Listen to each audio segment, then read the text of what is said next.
مصر کے اندر حضرت موسیٰ علیہ السلام نے ایک کبتی کو تھپڑ مار دیا تھا۔ قرآن مجید کے دامن میں یہ واقعہ موجود ہے۔ آپ کی جلالت اور آپ کے زور کی تاب نہ لاتے ہوئے وہ وہیں ڈھیر ہو گیا اور اس کی موت واقع ہو گئی۔ تو مصر کے حالات کشیدہ ہو گئے اور حضرت موسیٰ علیہ السلام کو مصر چھوڑنا پڑا۔ تو وہ شہر مدین کی جانب جا رہے تھے کہ راستے کے اندر ایک کنواں تھا، وہاں کچھ لوگ اپنے جانوروں کو پانی پلا رہے تھے۔ تو حضرت موسیٰ نے دیکھا کہ دو پردہ دار خواتین ہیں، وہ اپنے جانوروں کو ایک سمت لیے کھڑی ہیں۔ سمجھ گئے کہ مردوں کے ہجوم میں آنا نہیں چاہ رہی، ان کا حیا مانے ہے۔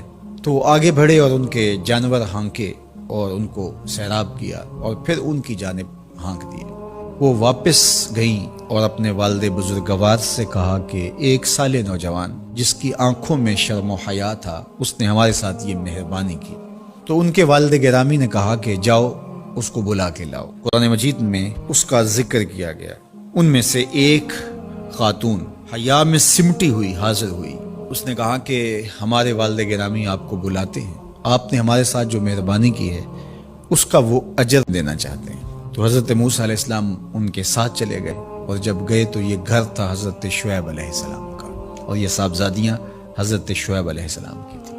تو اس خاتون کا شرم و حیا کے ماحول میں حضرت موسیٰ علیہ السلام کو یہ کہنا اور چل کے اس انداز سے آنا، قرآن نے اس کی حکایت بیان کی ہے۔ تو خدا کو پسند ہے کوئی خاتون حیا کے ماحول میں آئے تو اللہ اس کی آمد کو اور اس کے آنے کو قرآن کا عنوان بنا دیتا ہے اور قرآن کی حکایت بنا دیتا ہے کہ جو خاتون حیا کے جوہر کی مالکہ ہو وہ اللہ کو کتنی اچھی لگتی